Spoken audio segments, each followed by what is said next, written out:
Ladies and gentlemen, boys and girls, children of all ages, welcome to the only weekend that will feature Nekocon 23 this year. Yay. The national holiday, found in Virginia only, thereby making it not a national holiday. Nekocon 23, give yourselves a round of applause for being here.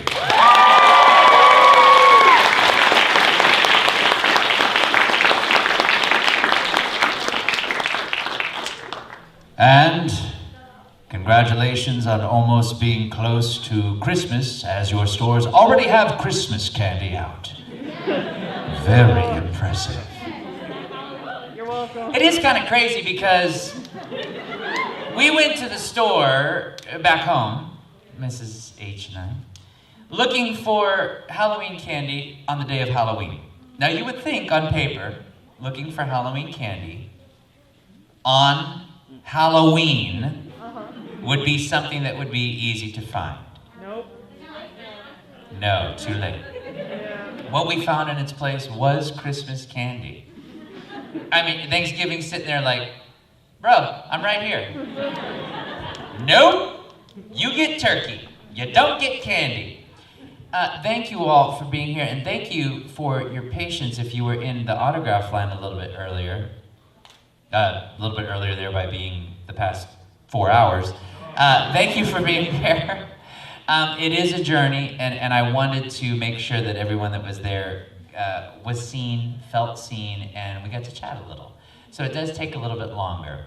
So it's like think of it as an autograph souffle. So when you go to a restaurant and you order a souffle, they tell you, hey, it's gonna take about 20 minutes. So is this okay? And you're like, yeah, it's sugar, come on. So thank you for your patience and thank you for being here. I always find that conventions, oftentimes, even though the scenario is set up, because if you think about it, it's not a scenario set up for this. You get very little sleep, you're around a bunch of strangers, you probably don't eat very well and take care of yourself. That's a perfect recipe for chaos and destruction. Yes. But instead, conventions tend to bring out the best in people, I find, even when you're waiting in long lines. And so many times I've seen people meet their one at a convention, or new best friends, or they bring out their family, and it's their first time their mom's been to a con, or their dad and their dad's cosplaying, or you see all sorts of wonderful acts of kindness and beautiful cosplay and awesome artwork and just great people. So I'm glad to be a part of that, and it's awesome that you guys have taken that little bit of your effort pie, because everyone has a little bit of an effort pie all year, and you can only give that much effort for the year, and you save a little slice, a little corner piece for coming here. And I know it takes a lot of effort, because some of you have to book a hotel room, book flights, come here, drive here, make arrangements for your pets that are going to get taken care of. So that's a big effort, it's a big deal. And so it's great that you're here, and that is why I try to take time in these autograph lines, and I know that it's tricky when you're waiting in the line, but hopefully when you get up there, hopefully it was worth it. So thank you for being here. And then I get these chips, not you, so they're for me. It's great to be back. So many people have come up and said that the last time that they saw me was 7 years ago.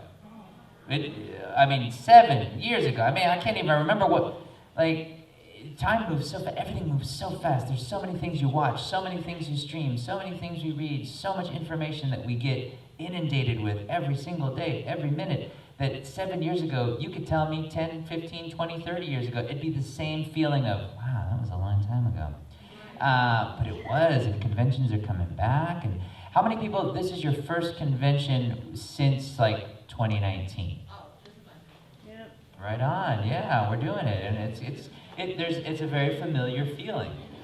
And now you just have an opportunity to add to your cosplay by having cool masks that we have to wear, right? Yeah. That's right. Oh, look at your mask. Damn, chainmail mask. Right on. Ready for battle. Awesome. But it's cool to be back, and in terms of, everybody, it's so funny the questions that you get, people are wondering what I'm working on and all this fun stuff. I mean, if you follow me on any of the social media sites, Instagram and Twitter's like not as fun to me as Instagram. Instagram's fun. Twitter's like homework. I feel like I have to go like, okay, how many letters am I going to use? Oh, that's too long. Now I got to sit here and find a better word for this. Where Instagram's just like, oh, yay. So, but I post a lot of stuff on there. I mean, video games, anime, cartoons, directing them, producing them, recording on them, all of those things have been a part of my life, which has been fun. The pandemic certainly threw a little bit of an interesting challenge into it because obviously, for obvious logistical reasons, but VO, voiceover, was kind of the part of the industry that was really built for quarantining. So I already had a residential space that I recorded in for years, because when I first moved to LA, I was Funimation's West Coast studio for recording stuff. And Gearbox, I recorded some of Borderlands there, we did a lot of Dragon Ball Z there. And so I was already ready to go for a pandemic. Now that doesn't mean that I was the cause of it, just that I was ready for it. And so it was thankfully a really comfy transition to just recording, at home with animals and everything like that. And of course, Mrs. H, right there, hearing me scream through the wall and all that fun stuff. But it's been, now we've started to kind of go back into studio a little bit.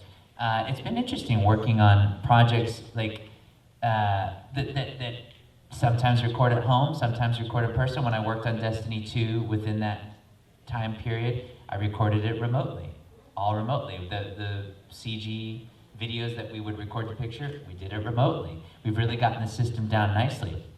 Now, when I worked on Shang-Chi, that Marvel movie that just came out, I went in studio for that. And that was interesting because it was like combo of in studio with remote. So like the director and all the other actors were remote, and so our Zoom was like 25 screens wide, like 25 pages of people on there while we worked on that. So I haven't seen it in its finished form, but we worked on it before all the effects were in there and all that fun stuff.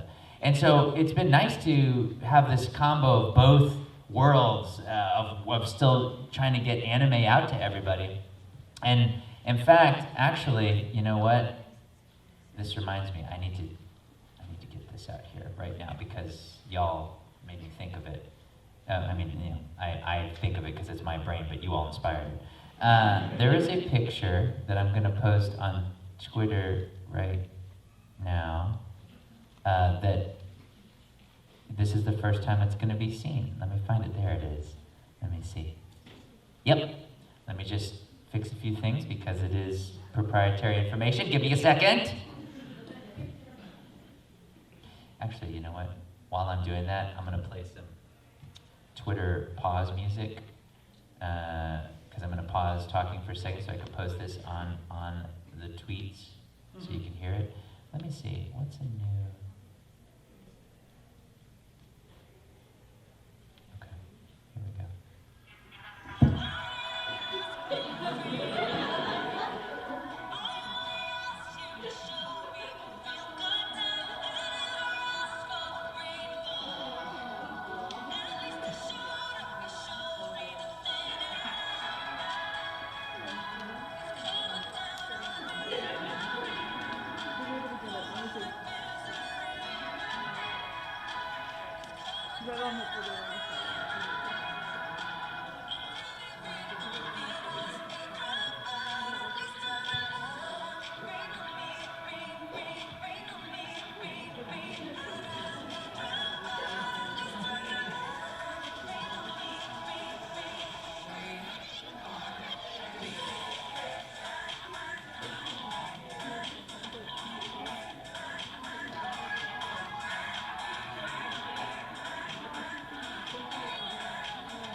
What?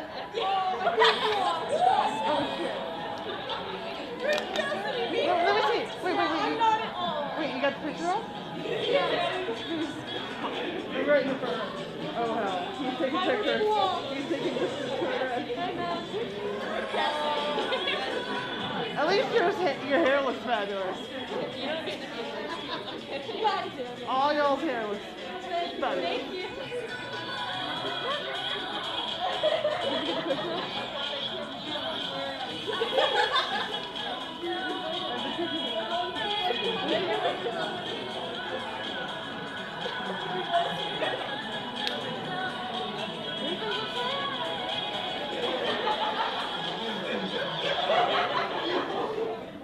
I'm sorry,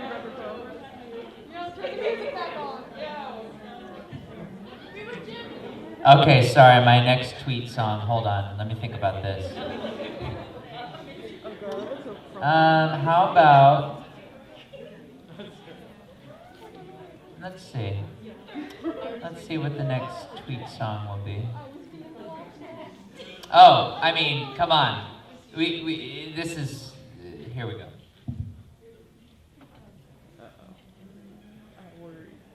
If you're not on Twitter right now, wake up.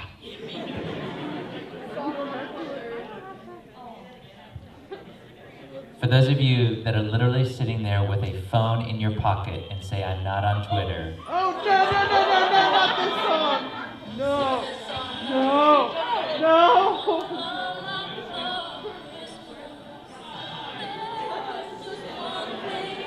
Really? Marshall.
Maybe.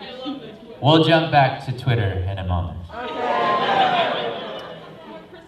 So. No. That's what not until after Thanksgiving, because when I start playing Christmas music. It's Christmas season. That's No, right. it's not. I know, it's so strange. Like, it's so weird how I feel like. What are the conventions that are holiday themed? Like Holiday Matsuri really is the one that the only one I can think of in Florida. You know what I'm talking about? That one's the only like specifically Christmas themed one I can think of. Ooh, I think there's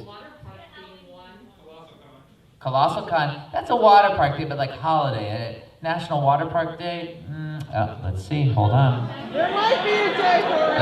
Let me. Don't spoil it. Let me see if there's National Water Park Day. But before I do, I need to find a research song. 1 second. My research song will be. What's this band? Okay. Well, all right.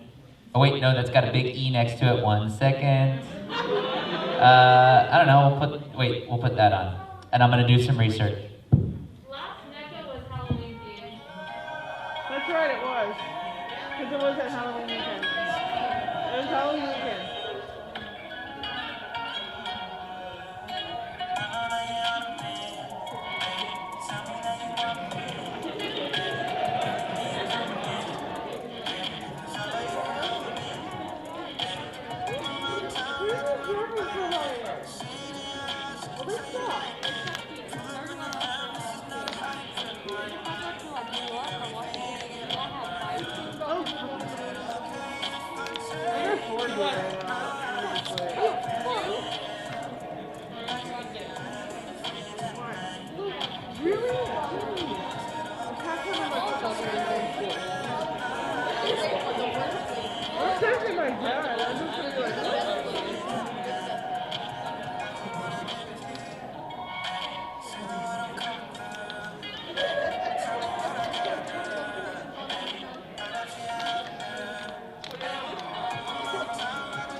I'm Mr. Meeseeks. Look at me. Ooh-wee.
We'll return to Twitter momentarily.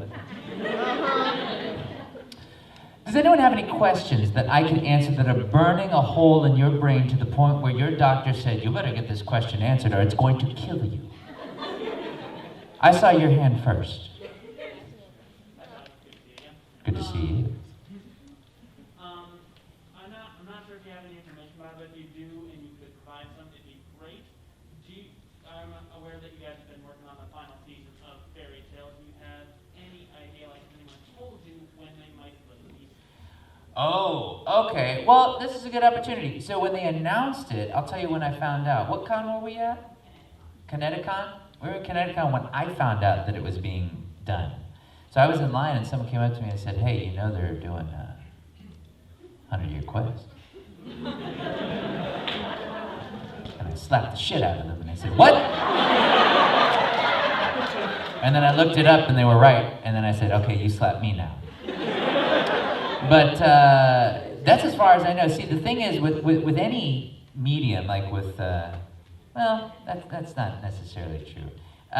For anime at least, the audio is the last thing that gets done. Especially for video games, it's the last thing that gets done too. And for movies, it'll be the last thing that gets done. So we, when we were working, so basically, now it's going to be animated. And then once it's done, then it goes to Funimation into the oven, and then we get in there and we bake it and we add, our seasonings and yeast and all of those things and make it come to fruition. In terms of when that will be, I don't know. I mean, I have no idea. Anime, the world of anime kind of intrigues me because it's like, who knew we would work on more Hetalia? That was certainly a surprise. I didn't know about that until someone told me. Isn't that crazy? Like, you don't know when you're gonna do your job till someone who doesn't do your job, doesn't work at your company, comes and tells you? How weird is that? It'd be like sitting down at dinner and the dude goes, hey buddy, you don't know me, but you better be at work at 9 a.m. on Monday.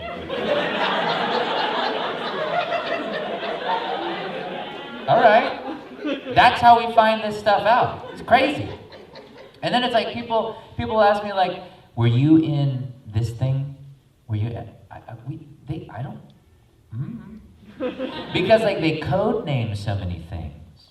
So when we work on movies, like even when we work, okay, like Shang-Chi, that was called Project Steamboat. What? That's what it was called. And so that was the one where we did that COVID test in the car. That one. So what they do is, you had to, even though I was by myself, they still had to do a COVID test. So you drive up and this person comes up and like crams the thing up your nose and crams it up your other nose and they're like, what? And then they poke you in the eye. But yeah, I mean, so many things are coded and so many, we signed so many NDAs and I'm never gonna mention the word NDA again. I'm so, like every actor in the world's like, I signed an NDA, unless it's an actor that's on camera. That's what I've noticed. So, Chris Pratt will talk about being in Mario before he's even stepped into the booth for one line. That's how you know it's not an anime. Because he's talking about it before he even works on it. If that were an anime, you wouldn't hear about it till a month after it came out. It's so backwards. To me, it's like, why do anime companies even have marketing departments? When are you marketing it? The day it comes out? No other thing in the world does that. No, like, I don't know. It sounds silly to me. It's like, it'd be like waking. I mean, how cool? Yeah, okay, great. I get it. I wake up one day and go like, holy crap! There's a new James Bond movie. I hadn't heard of this, and now it's all done and ready to go. Okay, cool, nice surprise. But you gotta prep for this stuff, especially in the anime world. I mean, what's the problem? What's the harm? If you knew that I was working on season 2 of Oron right now. Wouldn't that be cooler to know now instead of when it comes out?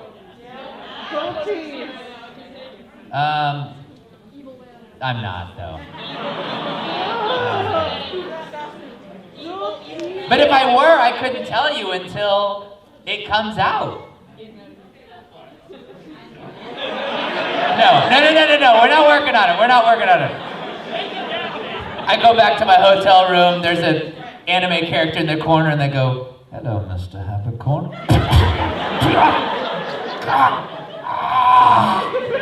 But it is so weird how it's like anime and video games, like they are so protective of this information. Like they're just like, you can't tell anybody. I'm like, look at me, look at this face. Do I look like I want to go tell anybody anything? I just want to, pet my dogs and cats and, scare my wife when she comes home. Like, boom, haha, I'm here. Because I'm out in the studio a lot and working on that stuff. So, but yeah, no, it's so strange. It's so weird to me that everything's so secretive. I mean, it's like I know the same amount of information about new fairy tale that I know about stem cell research. Nothing. That's crazy. An amazing possibility of life-saving science and invention backed by the smartest minds in the world. I know just as much about that as more fairy tale. It's weird to me. Anyway, next question. Yes, Wavy. So, why did you voice so many people in Ben 10, and who was your favorite? Oh, why did I voice so many people in Ben 10, and who was my favorite? So typically, here's what happens in Western animation for a show like that, or Scooby-Doo. I voiced multiple people in Scooby-Doo for an episode.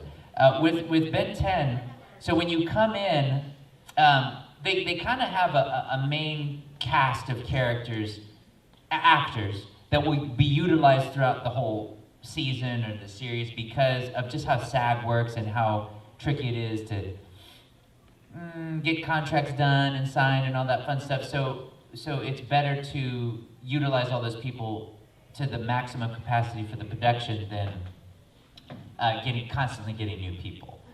So that's really why. So like I'll come in and voice like Tetrax and Slapback and Gray Matter and the Park Ranger and all that kind of stuff because like when we were doing that show we were doing it every week. And so every week, maybe Gray Matter's not in it this week, but we have these other characters that are in my range that I could do, so we'll just do that to help the production along. I'm directing a show for Netflix right now that's an original animation show that I've been working on for almost 2 years, and that's the same thing as like I'll have some people do other characters if they can. What I'm finding is, what's interesting is a lot of the, it's so weird, like, so my voice there are interesting, for me, there are interesting challenges with it. So I have a voice that is, it's weird. It's weird. It's not, it's a strange voice, I get it. But what it allows for one thing, and it hurts me in other ways. Where it hurts me, or where it's a challenge, is commercial VO. Hard for me to do commercial VO because, and I've been told this by commercial agents, it stands out too much. They want a voice where it helps the product, but it blends into the background and you don't think about, who is that voice? That's the problem with it. So it's whatever this weird thing is, hashtag thanks mom, whatever this is, causes it to where it's difficult to do commercials and promo stuff and, the guy that's like, in a world with, those are hard to, even though I'm like, I can do it, but whatever, okay. And so that makes it difficult. Where it is cool is that it's like Gumby, it does all sorts of these little, like villain, good guy, this, that, but not like necessarily the hero. That's why when Fairy Tale came along, that was such a unique, interesting show where it just fit my voice enough, but it's such a weird voice that it really has to be, I feel like, kind of a curated situation for my voice, in a way, because it is so strange.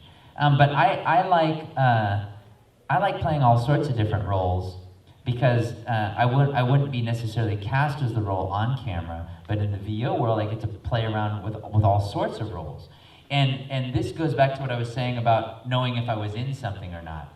In any given week, I'm working on, like I'll take this past week, for example. 1, 2, 3, 4, 5, 6, 7 different properties in a week.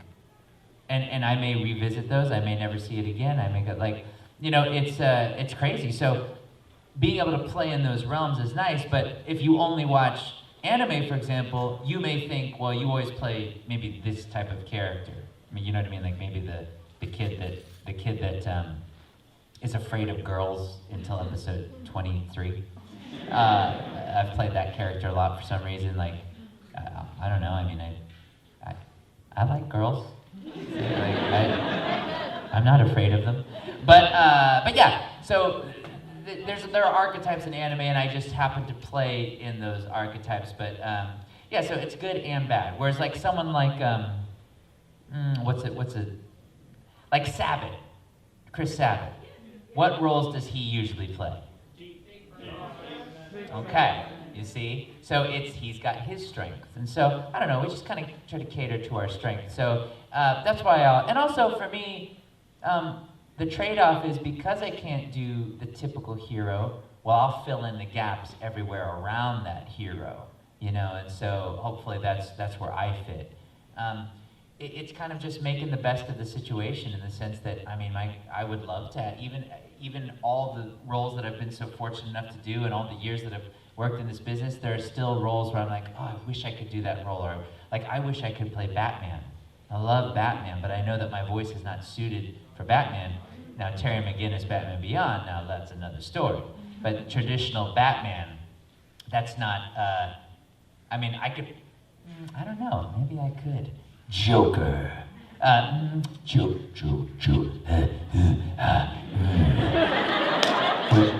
trying to find it. I'm trying to see if it's like a beatbox. You're adjusting it.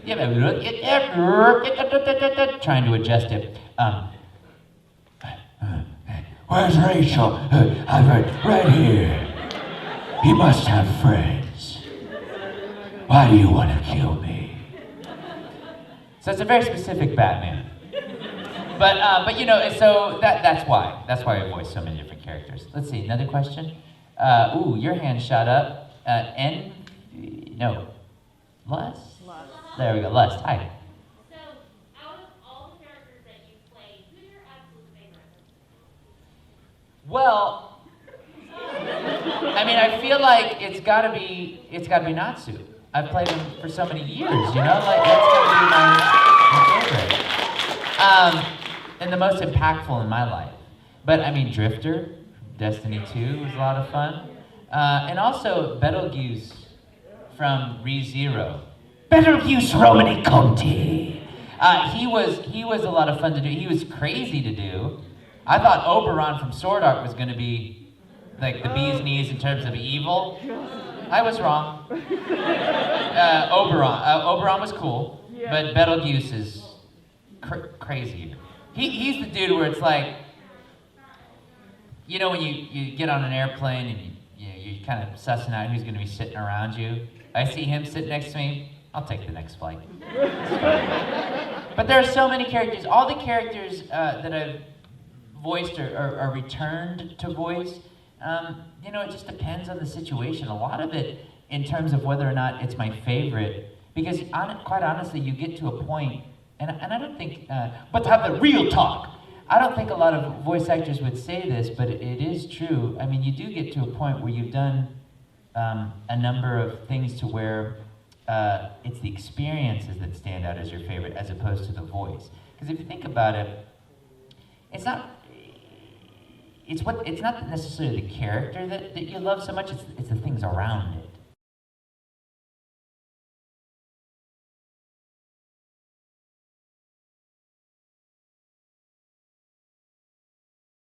Reached out, and then from there we just stayed in touch and connected. And amidst my busy schedule and life and her busy schedule, we as Jeff Goldblum would say, life finds a way. And so we made it work, and here we are. And I'm happy to have her out here with me at conventions, and happy that you get to meet her and hang out with her as well.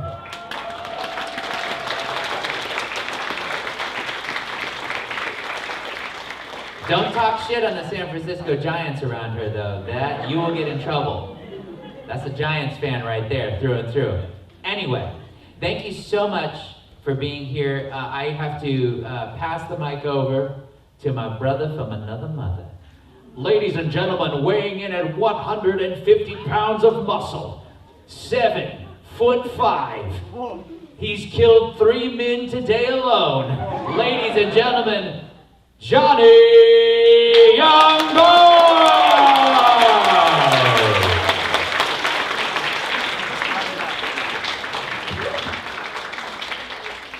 Hey man, y'all better stick around for Johnny.